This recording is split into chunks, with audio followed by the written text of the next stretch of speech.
All right. Well, thank you for joining us here today. We know that it's a busy time of year for a lot of us, but we appreciate you carving out the time. And I want to jump right in and just talk about, I think, the elephant in the room. And it's really that all of us are working in a brand new environment for the first time in our careers.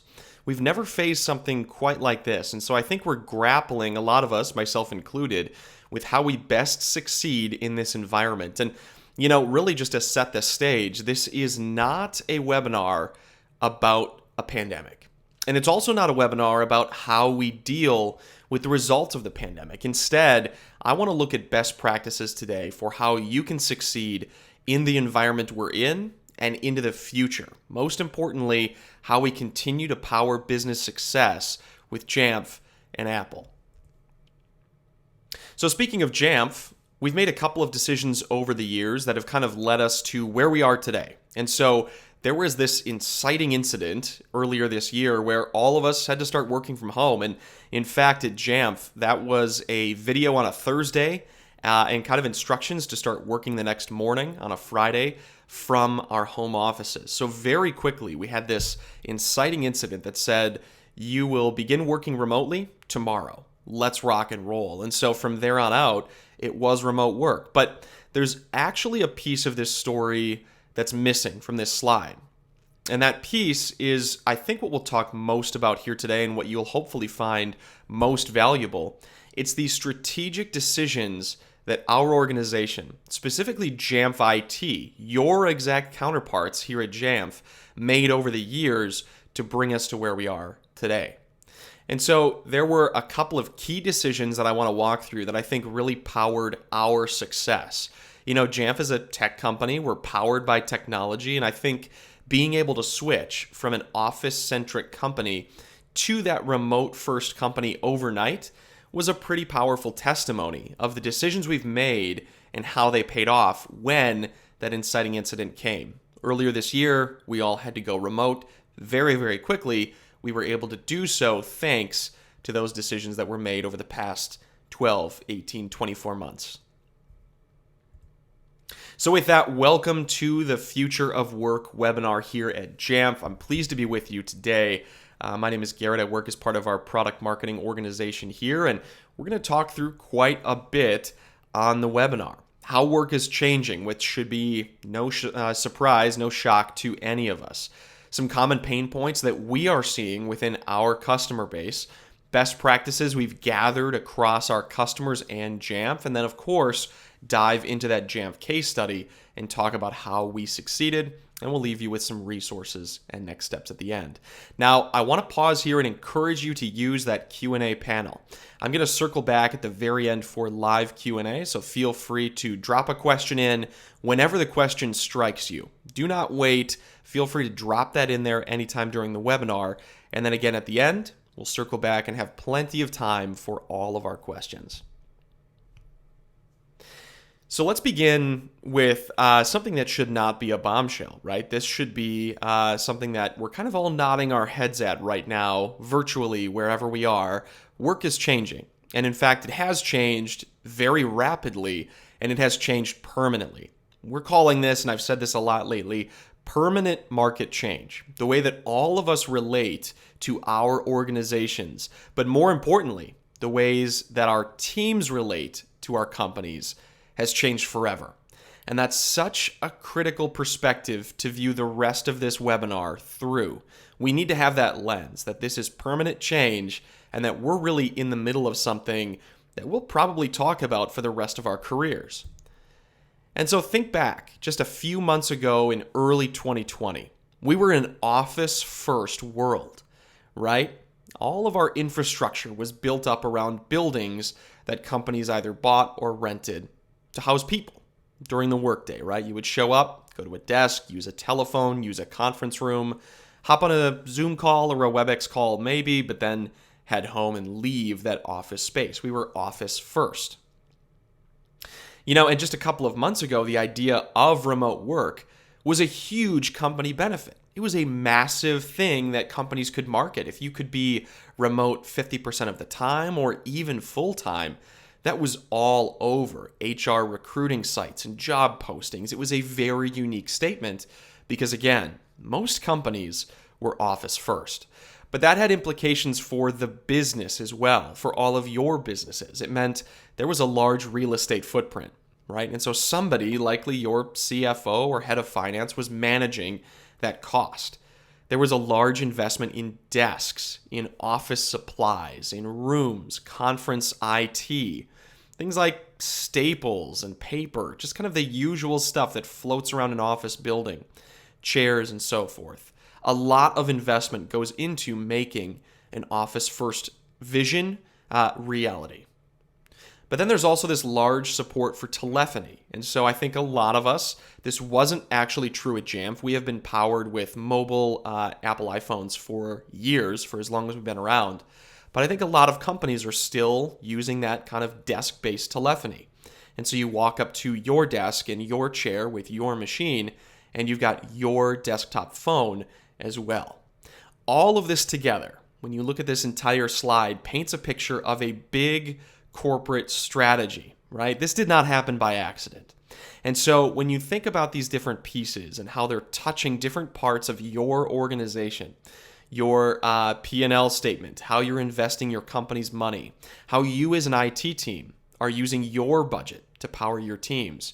Just a few short months ago, it was dominated by the office. And if you offered remote work at all, which some companies, in fact, a lot of companies did not, but if you did, it was likely secondary to an office-first environment. Well, fast forward just a few short months, and like our CEO, Dean, likes to say, in the past 3 months, there has been more digital transformation than in the past 3 years because it's been a need. And suddenly we're all sitting here thinking, holy cow, I really do need to put into action the plan we've been talking about for a year or 2 years or 5 years or longer, right?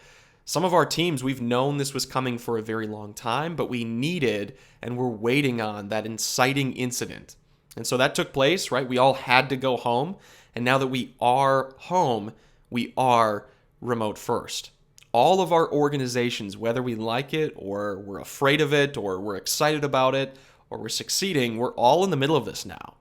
And so we are remote first companies. Most or all of our staff is now working at home and likely will be for a good period of time. We've seen a lot of big companies, right, that publicly report, like tech companies say, yeah, we're not bringing staff back for 2020, maybe into the spring of 2021, or maybe we just don't know. It's beyond that.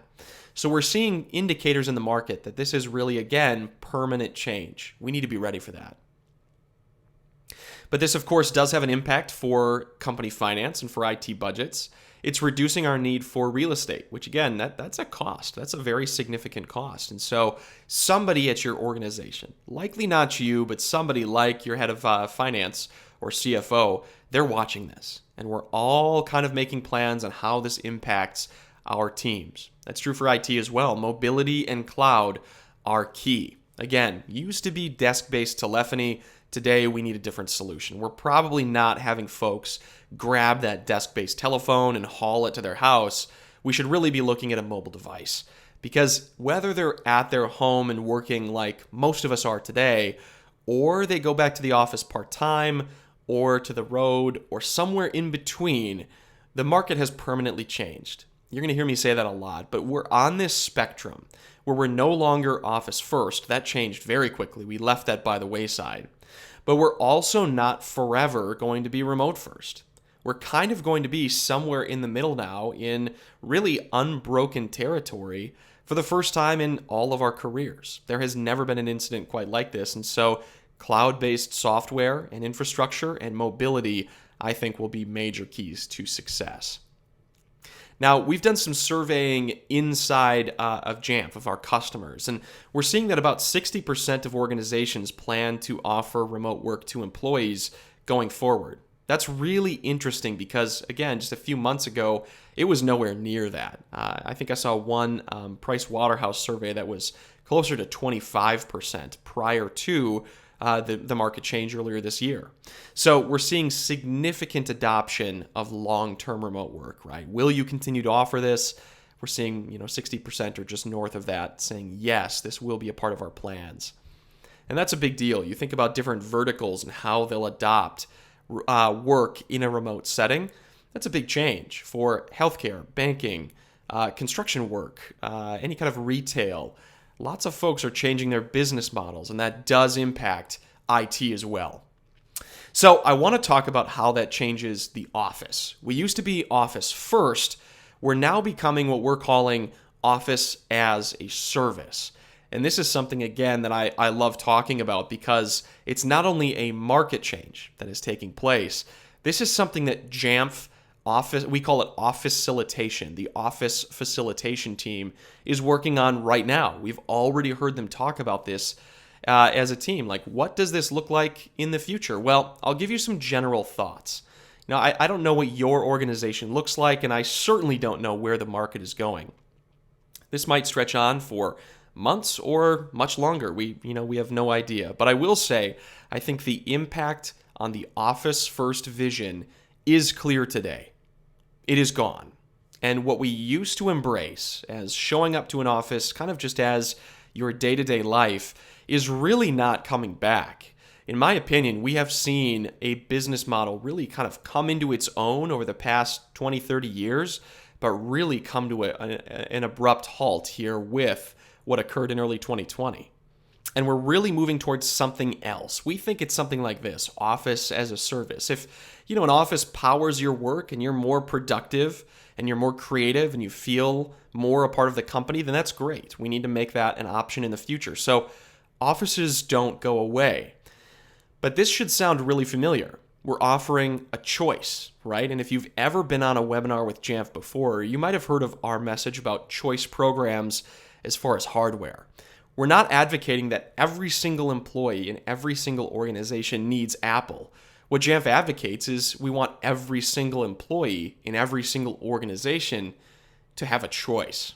And when you offer that choice, we found it's sometimes north of 75% in an organization that say, yeah, obviously, I use an iPhone at home. Of course, I would love that iPhone in the workplace. We think the same thing might happen here. And again, we're kind of reading tea leaves here. Nobody knows for sure. But when you offer choice in an office setting as well, you ask, how are you most productive? Is it full-time in an office again? Great. We'll get there at some point when it's safe to do so. Is it part-time in an office? Maybe you want to go in for certain meetings or to see certain people, but really your house and your home is more than adequate. Or maybe you don't need to go back at all. There's a spectrum here, and I want to keep painting that picture on the webinar today because that will be with us for a long time. So speaking of that internal survey, we've also seen that organizations feel 30% more successful today, and again, this is in July 2020 that we're recording this. They feel 30% more successful today than before the shift to remote work. That's very significant. You think about how successful your team felt at the start of this year, and you likely felt very successful, right? I certainly did. I was sitting there in January thinking about all of the plans that we had as an organization for 2020. Well, they rapidly changed, right? And this, again, should not be news or a surprise. Think back to how your team adapted to all of the change in Q1 2020. It was very rapid and happened, I think, just at such a sudden pace. It caught a lot of us off guard because we thought we had more time. Even as that started to unfold, we thought we had more time, right? And I think you look around the market and you think, oh, we've got, weeks or months or, this might hit certain areas more than other areas. Well, man, it hit all of us globally so quickly. And I think as IT leaders, we maybe deserve, just a pause here to give ourselves a quick pat on the back because I think a lot of us put in some extra hours and we really had to kind of dig in and find success.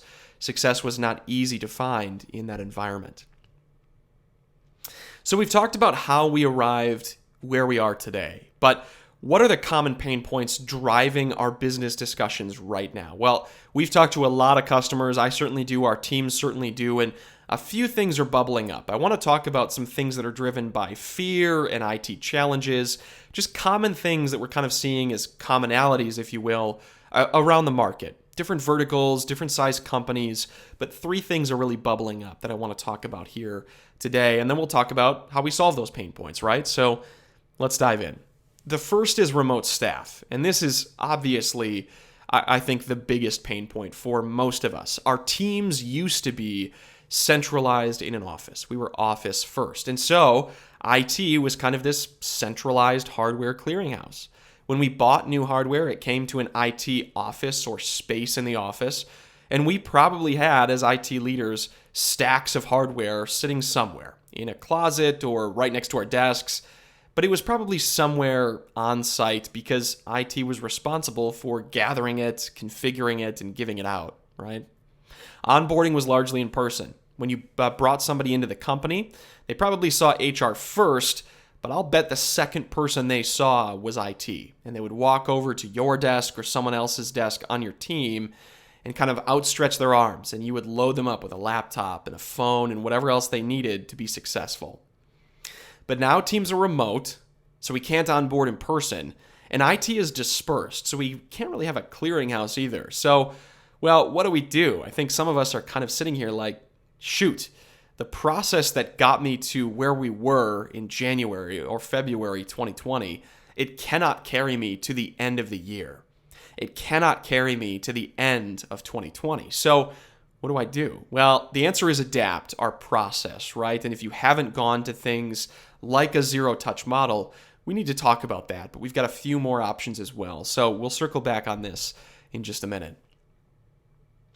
The second pain point we're seeing is that we are outside the perimeter. And for years, and frankly for some of us decades, we have built our security model around a perimeter. Because, remember, we were office first. And if you're office first, it impacts IT strategy because an office first company can afford to invest heavily in a perimeter, a very robust perimeter around that office building.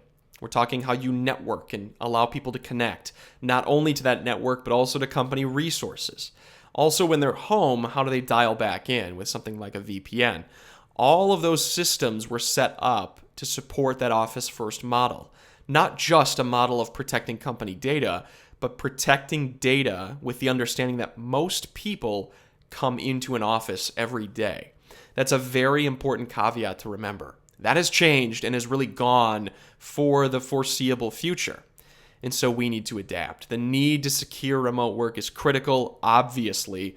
And if you're in IT leadership or you report to an IT leader, you've probably heard this a number of times since the change happened, right? You've had a CIO or even a CEO say, how are we protecting company data, customer data, and our teams in the same way or even to a better degree than we used to when we all came into the office?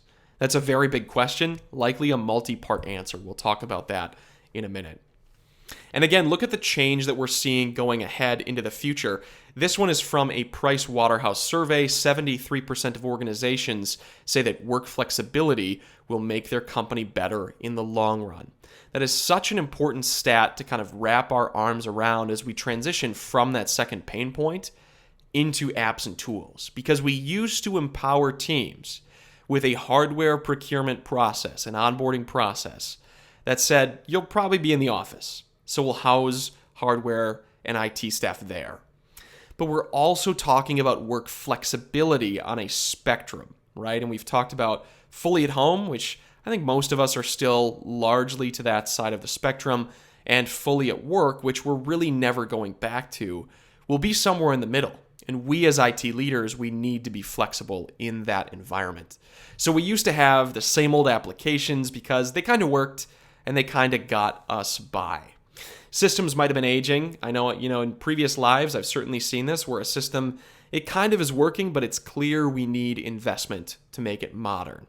Well, remote work is that inciting incident, right? We've talked about that. So going forward, we need to adopt a cloud-first strategy, not just because cloud is cool or cloud is modern, but because cloud fuels that flexible work strategy that we just talked about, right? If 73% of organizations want a more flexible work arrangement going forward, we need to support that with some kind of architecture in IT.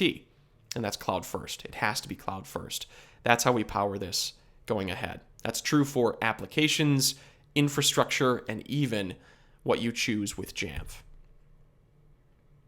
So we've talked about pain points. We've got 3 key pain points that are bubbling up across verticals and company size. What do we do about it?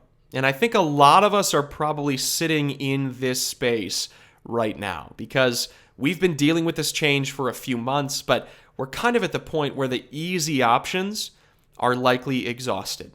You have likely gone through the easiest things that could make your teams more successful or your company better, right? The stuff that comes to mind for you that you kind of meant to get to for a while. So I want to talk about a few workflows from a Jamf perspective here for a minute and just talk about specifically, tactically, what can you do to make your life better and to make your company better. Both of those things ultimately serve your end users, your teams, to make them more productive, more creative, more engaged, right? Engagement, of course, a key thing to think about in this remote environment because a lot of your teams did not sign up to be fully remote, but they are now. They just are now. And so speaking of fully remote teams, think of your IT team and think of how you used to be a clearinghouse for hardware. You used to be that friendly face that HR would kind of walk somebody over to when they join the company. Well, that's changed, right? We've talked about that. And so if you haven't adopted zero-touch deployment, this is the time. There just is no other time to do so. This is the time to adopt a fully zero-touch model. And it happens with Jamf plus Apple Business Manager or Apple School Manager, depending on which side of that vertical line you're on.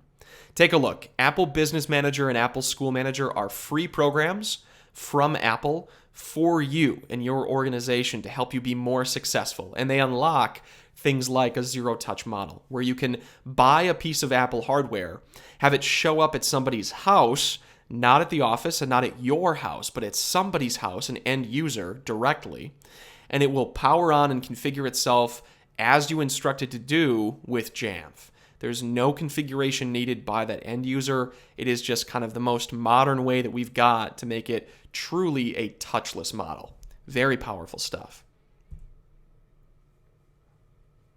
The second thing is circling back on applications. And if you're still doing an app management workflow where people have to kind of rip off emails to IT, hey, can I please have the thing?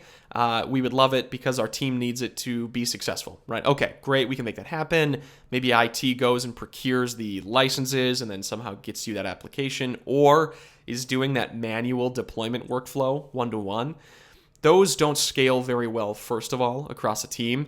But in this environment, it's almost prohibitive, right? Because teams are everywhere. Their homes can be around your city. They can be around your region. They might be around the world, depending on your company.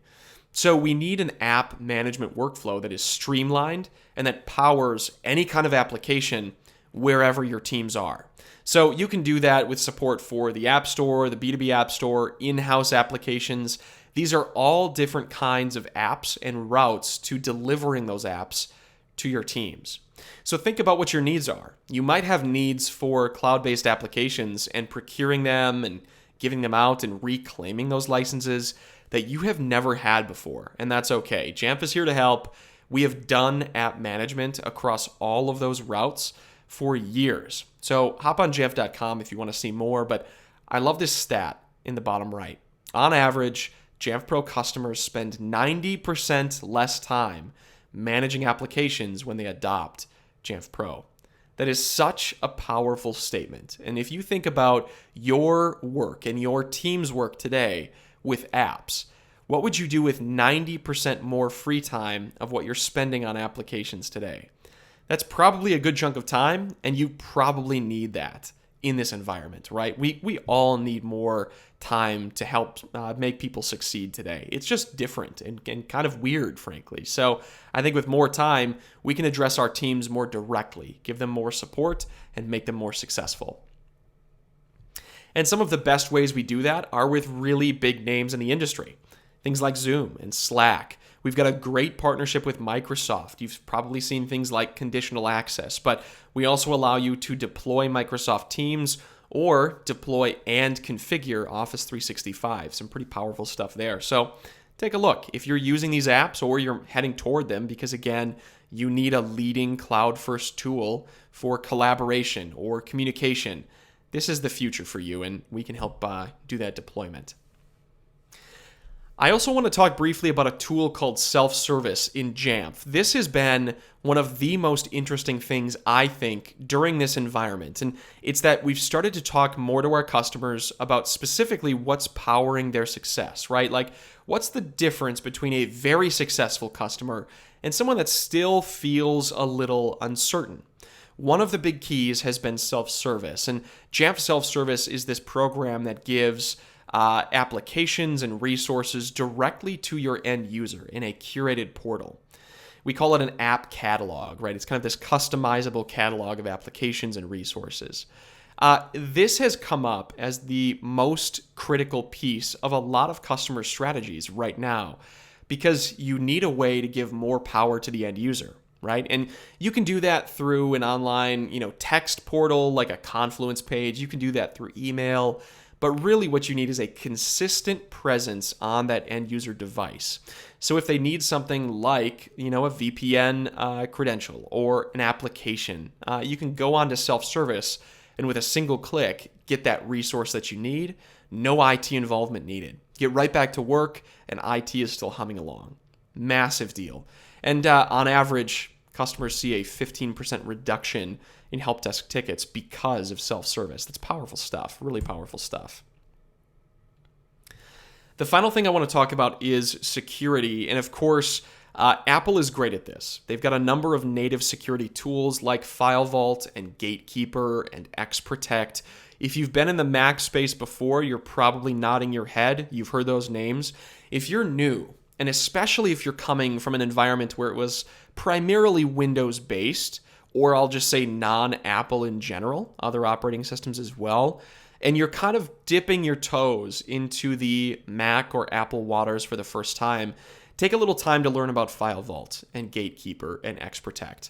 Because what Apple builds into these tools is really powerful stuff. And, they've had a reputation for being very secure for a long time. And that's still true today. And so tools like that natively on the device, specifically on the Mac, you can manage that at scale with Jamf. And it's really a way to kind of set up that first layer of protection for your company. And it happens on the device, not on the network or the VPN or another third-party tool. It's just Apple being security-minded. So take a look. We love those tools. Beyond that, we have a tool called Jamf Protect that really works natively on a Mac in a way that no other tool on the market does. Jamf Protect is designed exclusively for protecting Mac computers. And so it helps you isolate attacks, provides instructions for how you remediate a problem on that device and helps you do that remediation. It's really powerful stuff. So if you've seen things like antivirus tools elsewhere, that really try to be antivirus or incident kind of monitoring for all different stripes of operating systems, this is our answer. And Jamf, as you know, has been exclusively focused on Apple our entire history. So is Jamf Protect. So take a look if that's of interest. I think a lot of us in this environment, we need new tools to help protect corporate data. So this can do that remotely wherever your teams are. So the final thing I want to talk through is our story here at Jamf. How were we successful? And, we talked through this at the start, but the first is tailored experiences. We want our teams, specifically new members of the Jamf family. We call ourselves Jamfs, right? And so if we hire a new Jamf and they're onboarding with the company, we want them to feel like they're welcome with open and warm arms in the same way that they would have been if we were not in this remote first environment. So we need to be conscious of that. And customizing the enrollment experience is a great way to do so. You can do that with Jamf Pro, make enrollment customization kind of a key part of your onboarding strategy. If you want to have a welcome message, even a welcome video, custom branding, things like that, I think those are all great tools that are baked into Jamf Pro that you can leverage for a tailored customized onboarding experience. Just make sure that people feel welcome. It's a human touch. The second thing, and we've talked about this a lot today, is cloud first. I can't say this enough. The more you adopt a cloud first mindset in your architecture, in your tooling, in your applications, and even in what you choose with Jamf, the better off it seems your organization will be. Everyone we're hearing from during this kind of weird permanent market change has been telling us that cloud first meant they were successful. So I want to keep relaying that, but it was also true at Jamf. When you listen to any interview with Alan Houchins, our director of IT, he did a fantastic job over the past couple of years making decisions to be cloud first. And at the time, we were still an office first company, but Alan was getting us ready for an eventual change, right? We didn't know what it would be or when it was coming, but Alan made choices that allowed us to be successful when change hit. And so, massive key to success for Jamf. I want to pass that on because it was something that really powered our success over the past couple of months. And finally, native tools plus, and this is specifically around security. You think about Apple native tools like File Vault. We want to, first of all, choose to adopt those, but then manage them at scale, right? That's key. We also want to add on other specific tools. So I'm saying native tools plus because it's Apple native security technology plus a Jamf Protect for something that's above and beyond what Apple provides, right? Really monitoring your Mac fleet in a way that's very deep, very customized, and it can help you spot and remediate threats as soon as they occur. All of these things together really paint a picture of what powered Jamf's success. So tailored experiences, making sure employees feel valued, cloud first, can't say that enough, and then leveraging native Apple security tooling in addition to other things as well that are built for the Apple environment. So with that, we're getting close to the end here, folks. A couple of next steps, and then we will dive right into live Q&A. So a few resources. I want to point out our remote work ebook. This is a big, fairly meaty ebook that's all about how you empower a remote workforce. It talks about what change took place, how you succeed in this environment. Definitely take a look at that. It's on our website at jamf.com. And then, of course, we have a few offers. We're calling this Jamf is Here to Help, but we've got a number of promotions on the website. If you just Google Jamf is Here to Help, it'll take you right to the page, or search on our website. We've got a few pricing breaks, and in fact, a few ways where you can manage devices for free as well through the end of 2020. So take a look at that. The offers are laid out in detail, but if you've got BYOD or you're in healthcare or education, take a look at the page. Again, just search for Jamf is Here to Help, and you'll find our offers there. A lot of great stuff on that page that you can take advantage of if you're a new customer.